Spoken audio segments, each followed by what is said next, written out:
My name is Dr. Anthony Levatino. I'm a practicing obstetrician-gynecologist, and I've performed over 1,200 abortions. Today I'm going to describe a first trimester surgical abortion called suction D&C, dilatation and curettage.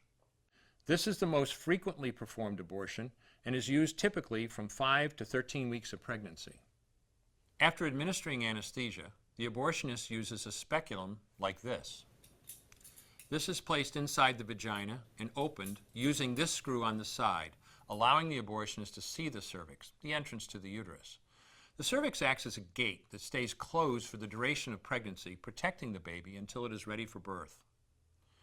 The abortionist uses a series of metal rods called dilators, like these, which increase in thickness, and inserts them into the cervix to dilate it, gaining access to the inside of the uterus where the baby resides.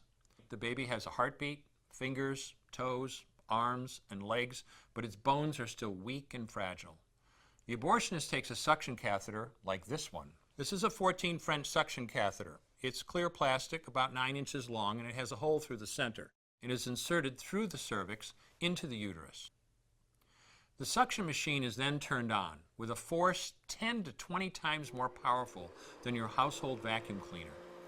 The baby is rapidly torn apart by the force of the suction and squeezed through this tubing down into the suction machine, followed by the placenta. Though the uterus is mostly emptied at this point, one of the risks of a suction D&C is incomplete abortion, essentially pieces of the baby or placenta left behind. This can lead to infection or bleeding. In an attempt to prevent this, the abortionist uses a curette to scrape a lining of the uterus. A curette is basically a long-handled curved blade. Once the uterus is empty, the speculum is removed and the abortion is complete.